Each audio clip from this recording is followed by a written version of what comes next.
Waalaikumsalam Pak. Bagaimana kabar Ibu? Alhamdulillah baik.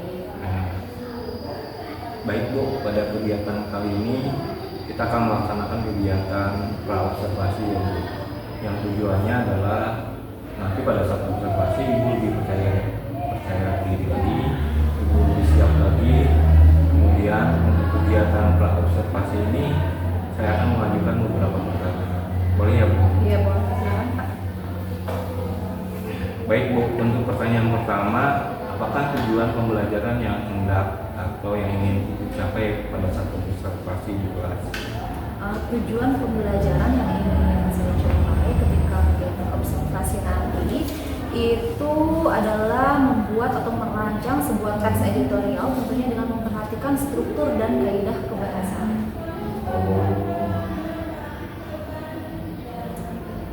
Jadi materi yang akan disampaikan itu materi teks editorial ya Bu? Iya betul, teks editorial. Oke. Kemudian untuk area pengembangan yang hendak Ibu capai itu apa sih? Untuk area pengembangannya, jadi yang pertama nanti siswa akan merancang sebuah teks editorial tentunya dengan memperhatikan kaidah kebahasaan beserta strukturnya juga. Nanti kemudian mereka akan menyampaikan teks editorial tersebut dalam bentuk lisan dan tulisan. Kegiatan pembelajaran pun tentunya berpusat pada siswa yang bisa mengakomodasi semua karakteristik siswa itu sendiri.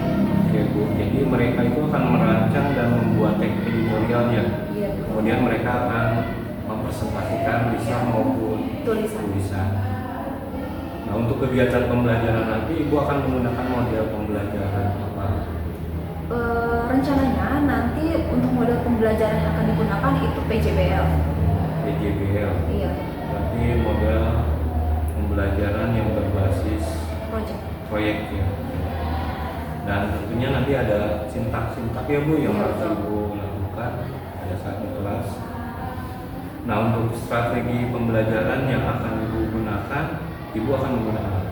Kalau tadi model strateginya. Ya, untuk strateginya sendiri, saya akan menggunakan strategi berdiferensiasi. Rencananya itu berdiferensiasi produk dan konten dan produk ya gitu.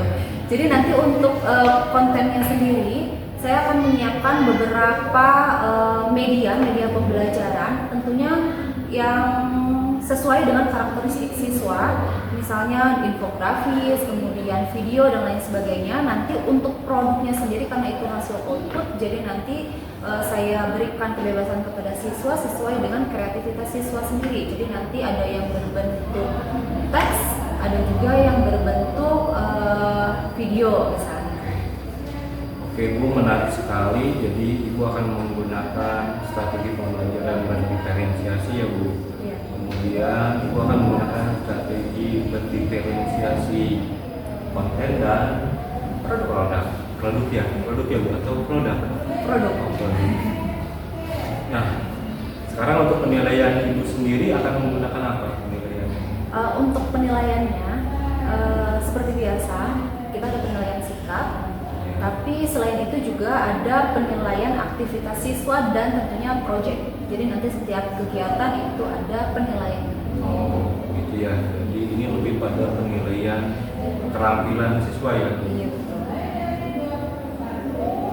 Nah untuk pelaksanaan observasi nanti rencananya di kelas berapa Bu? Rencananya itu di kelas 12 MIPA 4 Ya. pada hari Kamis ya betul, hari Kamis itu di jam ke-7 dan 8. Oke Bu, berarti sudah cukup ya Bu. Mungkin pertanyaan dari saya seperti itu Bu. Saya hanya ingin tahu saja rencana Ibu nanti pada saat observasi. Ya, saya ucapkan terima kasih atas waktu Ibu. Harapan saya mungkin nanti di hari Kamis Ibu bisa melaksanakan pembelajaran ya Bu, sesuai dengan cara yang telah Ibu susun. Amin.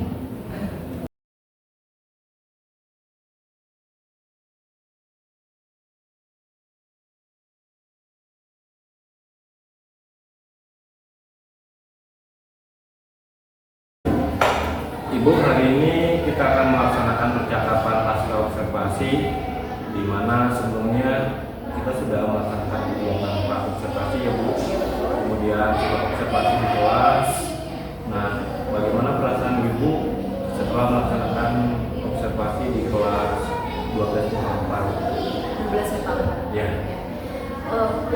perasaan saya sendiri, saya merasa cukup senang karena anak-anak terlihat antusias selama kegiatan pembelajaran berlangsung, dan anak-anak juga bebas untuk memilih media pembelajaran sesuai dengan minat dan gaya belajarnya masing-masing. Nanti Ibu menyiapkan media pembelajaran yang bervariasi ya Bu? Iya, karena kan saya menerapkan strategi berdiferensiasi. Ibu cukup senang juga kan? Iya betul. Oke. Baik Ibu, bisa diceritakan kembali bagaimana tujuan pembelajaran dan area pengembangan yang tidak tercapai itu? Untuk tujuan pembelajaran yang ingin dicapai yaitu merancang sebuah teks editorial dengan memperhatikan struktur dan kaidah kebahasaannya, baik secara lisan maupun tulisan. Tapi untuk area pengembangannya sendiri, jadi siswa itu memiliki keterampilan membuat sebuah teks editorial dengan memperhatikan struktur dan kaidah kebahasaannya, dan mereka dapat menyampaikannya secara lisan maupun tulisan.